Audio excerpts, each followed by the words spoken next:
রাতের আকাশে অজানা আলো, মহাকাশে ছুটে চলা রহস্যময় বস্তু। সত্যি কি আমরা একা নই? আজ আমরা খুঁজব এলিয়েন রহস্যের পেছনের সত্য। আমি জাহিদ আছি আপনাদের সাথে। আপনারা দেখছেন অরবিট টেলস।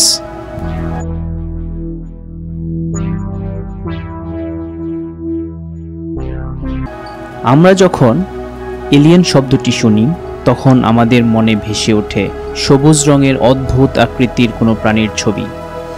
কিন্তু এই শব্দটি আসলে কোথা থেকে এলো? এলিয়েন শব্দটির মূল এসেছে ল্যাটিন শব্দ এলিয়েনাস থেকে, যার মানে ছিল অন্য কারো, অপরিচিত বা বিদেশি। পরবর্তীতে ইংরেজিতে এই শব্দটি ব্যবহার হতে থাকে এমন সব কিছুর ক্ষেত্রে যা নিজেদের জগৎ থেকে আলাদা, যেমন ভিনদেশি মানুষ, অন্য দেশ থেকে আসা প্রাণী, এমনকি আইনি ভাষাতেও এটি ব্যবহৃত হতো। কিন্তু বিজ্ঞান ও কল্পবিজ্ঞানের জগতে এলিয়েন শব্দটি পায় নতুন রূপ। বৈজ্ঞানিক দৃষ্টিভঙ্গিতে এলিয়েন হলো এমন কোনো প্রাণীর অস্তিত্ব যারা আমাদের পৃথিবীর বাইরের, অন্য গ্রহ বা উপগ্রহে থাকতে পারে। কাল্পনিক বা সায়েন্স ফিকশন দৃষ্টিভঙ্গিতে এলিয়েনরা কখনো বন্ধুবৎসল, আবার কখনো ভয়ানক আক্রমণকারী। হলিউড সিনেমা, টিভি শো, বই বা কমিক্স সবখানেই এলিয়েন চরিত্র আমাদের কল্পনার মহাকাশ ভরিয়ে তুলেছে। তাহলে প্রশ্ন হলো, এই কাল্পনিক ধারণার পেছনে কি কোনো বাস্তবতা আছে? চলুন খুঁজে দেখি এই রহস্যের শুরু থেকে শেষ পর্যন্ত। যদি আমরা ইতিহাসের পাতাগুলো খুঁটিয়ে দেখি তাহলে দেখা যায় হাজার হাজার বছর আগেই মানুষ এমন কিছু তৈরি করেছিল যা আজকের আধুনিক প্রযুক্তির যুগেও রহস্য হয়ে রয়ে গেছে। প্রাচীন চিত্রকর্মে অদ্ভুত আকৃতি, ইতালির ভেল ক্যামোনিকার গুহাচিত্র হোক কিংবা মেসোপটেমিয়ার ট্যাবলেট, সেখানকার অনেক অঙ্কনে দেখা যায় এমন সব চরিত্র যাদের মাথা গোল, চোখ বড় বড়, কখনো বা তাদের চারপাশে বিচ্ছিরি আলো। বিজ্ঞানীরা এগুলোকে ধর্মীয় প্রতীক বললেও অনেক ষড়যন্ত্র তত্ত্ববিদ মনে করেন এগুলো ছিল এলিয়েনদের বর্ণনা, যাদের সঙ্গে সেই সময়ের মানুষ যোগাযোগ ছিল। মিশরের পিরামিড এক অসম্ভব নির্মাণ কাহিনী। খ্রিস্টপূর্ব 2500 সালের দিকে নির্মিত হয়েছিল গিজার গ্রেট পিরামিড। বিশালাকার পাথর যেগুলো হাজার কিলোমিটার দূর থেকে আনা হয়েছিল। প্রশ্ন হচ্ছে, কিভাবে? তৎকালীন প্রযুক্তি দিয়ে এত নিখুঁতভাবে এই বিশাল কাঠামো কিভাবে গড়া সম্ভব হয়েছিল? অনেকেই বলেন হয়তো কোনো উন্নত বুদ্ধিমত্তার সাহায্য ছাড়া এটা সম্ভব ছিল না, হয়তো ছিল তারা এলিয়েন। মহেঞ্জোদারোর ধ্বংস, পারমাণবিক বিস্ফোরণ। ভারতীয় উপমহাদেশের সভ্যতা মহেঞ্জোদারো হঠাৎ করেই ধ্বংস হয়। সেখানে পাওয়া গেছে এমন কিছু মৃতদেহ যেগুলোর তেজস্ক্রিয়তা ছিল অস্বাভাবিক রকম বেশি। কিছু গবেষক দাবি করেন এটি ছিল কোনো প্রাচীন পারমাণবিক বিস্ফোরণের ফল। তাদের প্রশ্ন, তাহলে কি বহু আগেই পৃথিবীতে এসেছিল এমন কোনো প্রযুক্তি যা আমরা কেবল এখন বুঝতে পারছি? এইসব তথ্য নিছক কাকতালীয়, নাকি সত্যিই ছিল কোনো ভিনগ্রহের ছায়া?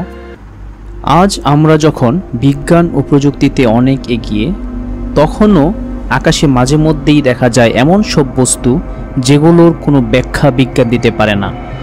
এই বস্তুগুলোকেই বলা হয় ইউএফও, অর্থাৎ আনআইডেন্টিফাইড ফ্লাইং অবজেক্ট।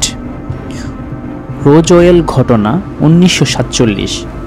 নিউ মেক্সিকোর রোজওয়েল শহরে ঘটে এক বিস্ময়কর দুর্ঘটনা। একটি আকাশ থেকে পড়া বস্তুকে ঘিরে ছড়িয়ে পড়ে গুজব এটি নাকি ভিন গ্রহ থেকে আসা একটি ইউএফও।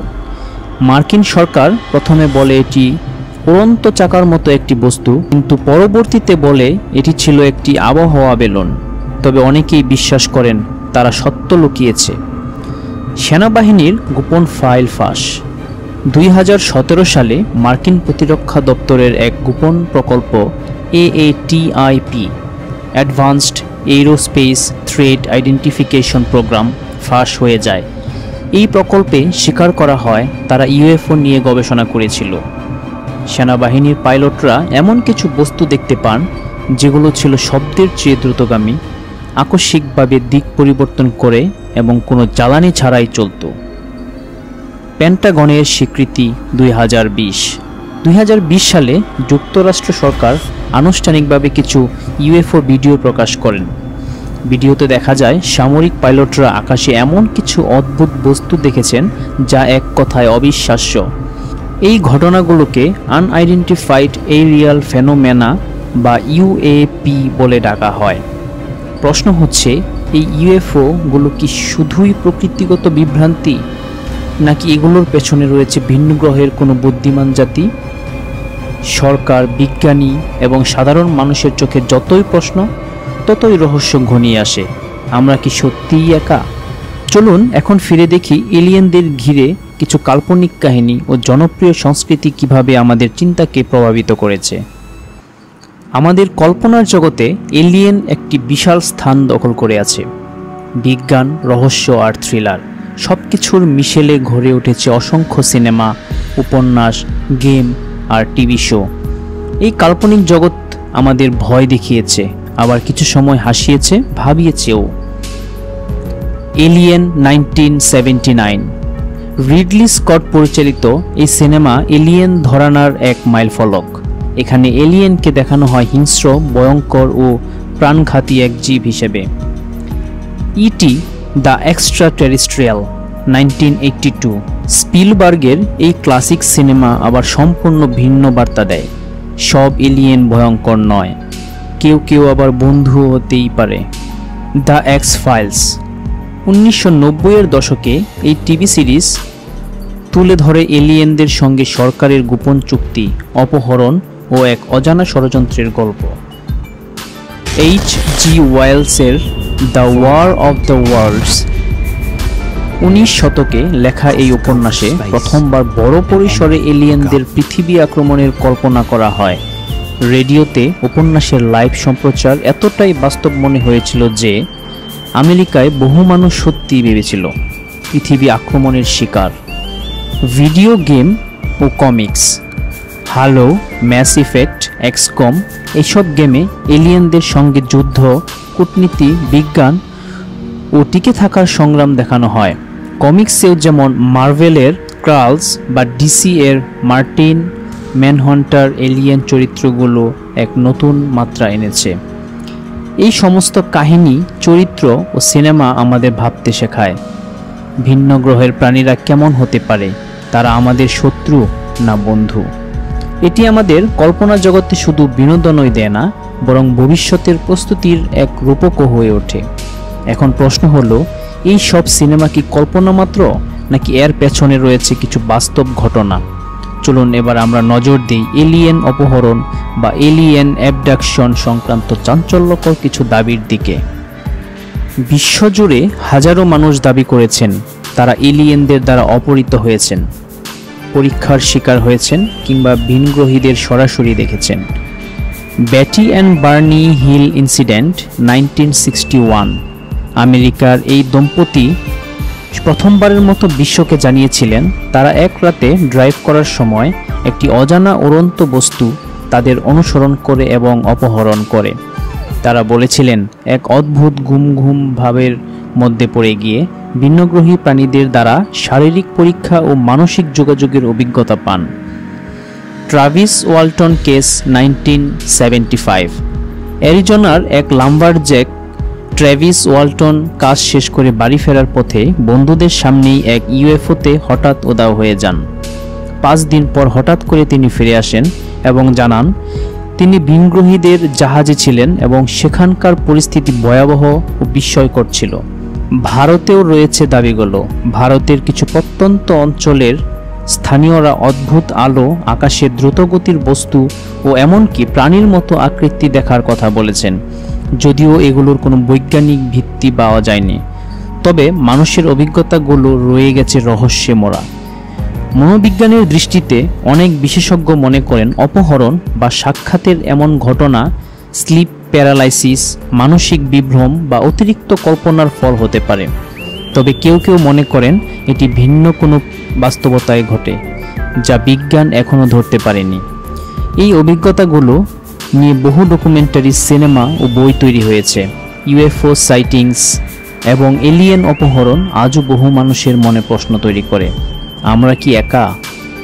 যখনই এলিয়েন বা ইউএফও এর কথা ওঠে তখনই উঠে আসে এক রহস্যময় নাম, এরিয়া 51। এরিয়া 51 মার্কিন যুক্তরাষ্ট্রের নেভাদা মরুভূমিতে অবস্থিত। এই গোপন ঘাঁটি দীর্ঘদিন ধরে গুজব রয়ে গেছে যে এখানে নাকি ধরা পড়া ইউএফও এবং এলিয়েন দেহ নিয়ে গবেষণা করা হচ্ছে। রসওয়েল ইনসিডেন্ট 1947, নিউ মেক্সিকো শহরের কাছে একটি উড়ন্ত থালার মতো কিছু পড়ে যায়।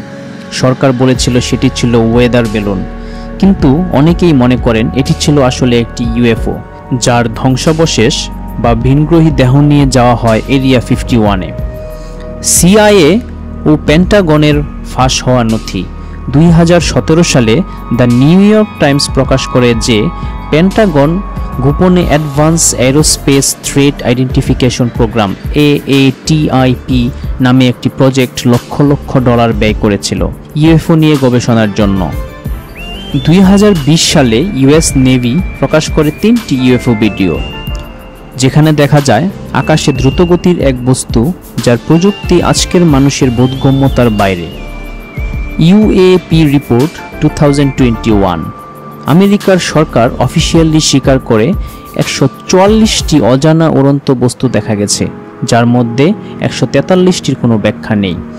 তবে তারা এটাও জানায় সেগুলো এলিয়েন কিনা তা নিশ্চিত নয়, তবে প্রযুক্তিটি আমাদের জানাশোনার বাইরে, আর তাই এগুলোকে বলা হচ্ছে ইউএপি, আনআইডেন্টিফাইড এরিয়াল ফেনোমেনা।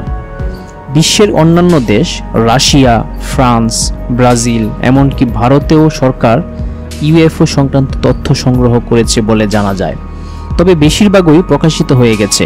প্রশ্ন হলো, সরকারগুলো কি সত্যি কিছু জানে যা আমাদের বলা হয় না, নাকি তারা নিজেরাই এসব কল্পনার জন্মদাতা? আজকের বিজ্ঞান কি বলছে এলিয়েনদের নিয়ে? প্রথমেই বলতে হয়, বিজ্ঞানীরা এলিয়েন শব্দটি ব্যবহার করেন না। তারা বলেন এক্সট্রা টেরেস্ট্রিয়াল লাইফ, অর্থাৎ পৃথিবীর বাইরে অন্য কোথাও প্রাণীর অস্তিত্ব। বিজ্ঞানীদের মতে বিশ্বজগৎ এত বিশাল, যেখানে 100 বিলিয়ন গ্যালাক্সি, প্রতিটিতে শত শত বিলিয়ন তারা, আর প্রতি তারার চারপাশে একাধিক গ্রহ। তাতে করে আমাদের পৃথিবী কি একমাত্র প্রাণবাহী হতে পারে? ডক্টর কার্ল স্যাগন বলেছিলেন, if we are alone in the universe, it sure seems like an awful waste of space। NASA ও অন্যান্য মহাকাশ গবেষণা সংস্থাগুলো এখন প্রাণ খুঁজছে মঙ্গল, ইউরোপা হচ্ছে জুপিটারের চাঁদ, এনসেলাডাস শনি গ্রহের চাঁদ। তাছাড়া সেটি, search for extra terrestrial intelligence নামক প্রজেক্ট দীর্ঘদিন ধরে আকাশ থেকে কোনো সংকেত পাওয়ার চেষ্টা চালিয়ে যাচ্ছে। তবে বিজ্ঞানীদের মতে আমরা এখনও এতটাই প্রযুক্তিগতভাবে পিছিয়ে যে যদি ভিনগ্রহে কেউ থাকে তাদের চিহ্ন খুঁজে পাওয়া আমাদের পক্ষে প্রায় অসম্ভব। তাহলে কি এলিয়েন আছে? বিজ্ঞান এখনও নিশ্চিত নয়। বহু মানুষ বিশ্বাস করে তারা আমাদের মাঝে এসেছে। সরকার কি জানে? সেটাও পরিষ্কার না। আবার বহু গুজব ও মিথ্যে তথ্যে বিভ্রান্ত হওয়া অসম্ভব নয়। তবে একটি সত্য, বিশ্বজগৎ এতটাই বিশাল ও রহস্যময় যে সম্ভাবনার দরজা বন্ধ করা যায় না। একদিন হয়তো আমরা সত্যি এলিয়েনদের সন্ধান পাব, অথবা আবিষ্কার করব আমরা এই মহাবিশ্বে একাই।